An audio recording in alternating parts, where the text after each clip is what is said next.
Hi, welcome back to Celebrating Culture. We're here today with Clark Brennan, the captain of the Krewe of Bacchus. Clark, welcome to the show. Welcome, thank you so much. Bacchus is like, your grandfather started in 1949.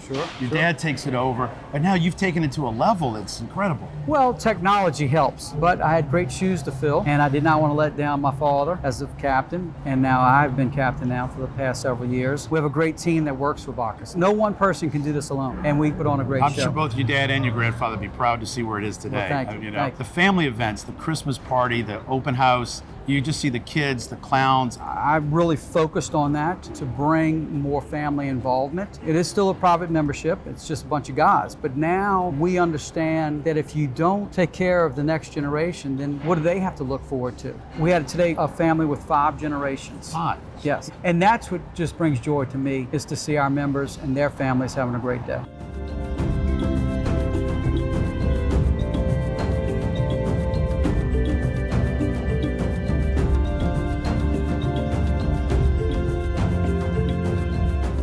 People do start out at 8 years old being a page, it seems. When they get born, they usually call the office and say, put my son down for 2020, 2019, whatever it might be. So we range anywhere from 15 to 16 pages a year. And one of the other pieces of Bacchus is the kings. So when Absolutely. you're a page in Bacchus, Yes. you're page to somebody. Everybody says, well, what year were you? You know, you were a page. Who was your king? I had a great year. Bob Hope was my king, which was a great honor. In fact, by a month before he passed away, they had Brennan dressed on him. I was able to talk to him and go in the Bacchus room and look around, and everything was great. Recently we had Drew Brings was a king. Yeah, and those children will never forget that. For the child who becomes a page, they'll never forget that. Then the saints. My brother Owen came to me one day and said, man, you know, this is the 50th anniversary of the Saints. I don't know too many people have spent millions of dollars to honor the Saints, but we did. And I think the city embraced it. They loved it because of the sensations and the fans down here. Well, a lot of my friends were dressed up as the sensations. Oh, yeah. That was hysterical. We had the real sensations on one float, Yeah. and then them. Yes. What a difference. We have a great relationship with the Saints. The Saints are 50, we're 50. We've had great kings through the years, and you look at how lucky we were to make sure that we could get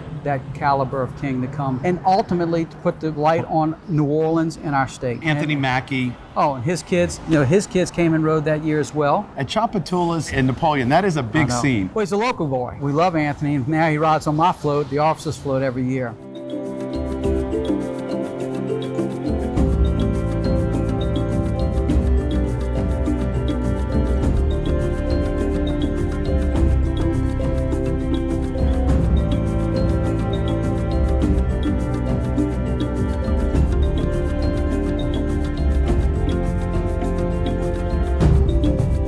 We're here today at Children's Hospital, and I'm with John Nickens, who's the CEO of the hospital. John, welcome to the show. Thank you, Charles. Real pleasure to be here. So this is phenomenal. The hospital's got a lot of new growth going on. We do. It's an exciting time. I would say maybe the best time to be at Children's Hospital New Orleans. This is one of those times when we're going to be on the map nationally. Not a lot of people are putting $300 million That's a big number. into a children's hospital. And this community has supported Children's Hospital for decades. I feel very privileged to be here and be a part of it. You see a lot of children every year, but what are the numbers we're looking at here? On any given day, we're seeing between 12 and 1,500 children in all of our locations. The entrance has changed. Is that spectacular? It's a sneak peek into what the rest of the hospital is going to look like. I mean, that is cutting edge. When Bacchus shows up, that's where he comes in now. That is it. And wow, you have a crew like Bacchus that is so generous to come in and crown their king, allow one of our patients the privilege to crown their king.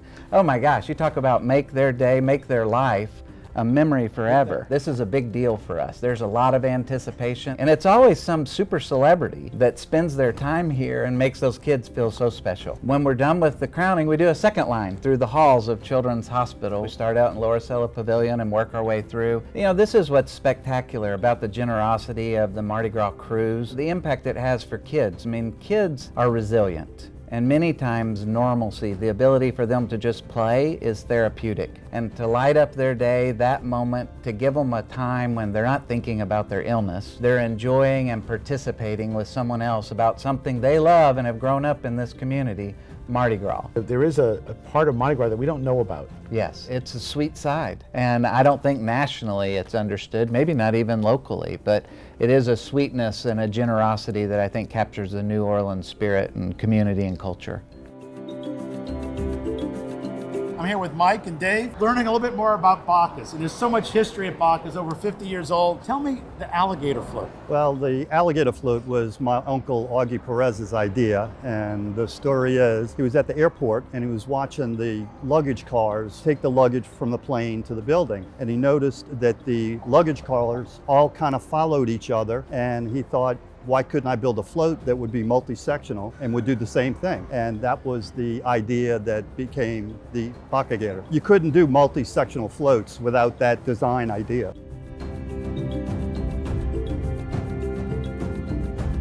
Saturday before Bacchus, the riders come down to the float and they put all their throws on here because Bacchus has a great reputation for throwing exorbitant throws for the last 50 years. We try to be innovative. We try to get more light up throws. We did some Super Bowl rings. Have you seen those? No, I haven't. So we have light up Bacchus Super Bowl rings. So Bacchus sets the standard really for throws. That's our goal, and hopefully we achieve it every year.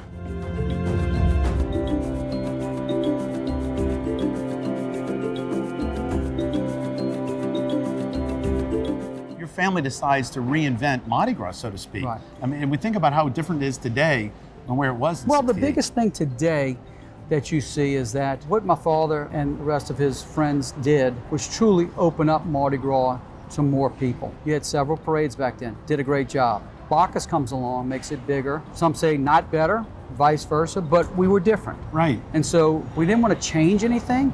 We just wanted a different opportunity for everyone to be able to experience Mardi Gras and to experience the party afterwards, the rendezvous. We don't have a ball, we have a rendezvous, which is a party, it's a blowout. That was a great thing my dad did, was that we're gonna bring this parade through the party. You know, most balls were prim and proper, but nobody thought about bringing floats into the party. That is such a And highlight. I mean, that's just a huge, huge deal. And the rendezvous sells out every year. The barricades aligned with all these formal gowns.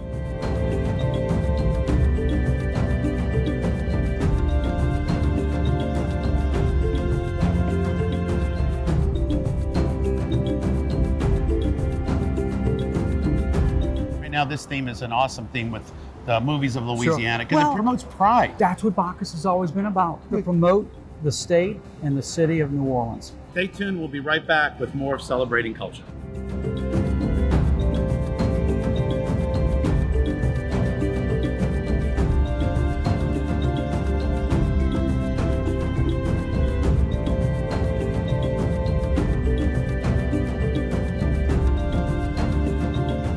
We're making a Dirty Bird gumbo. It's going to be good, too. This year we got a Gator football because the theme is the New Orleans Saints, all right? Drew Brees, eat your heart out, man. Look at that arm.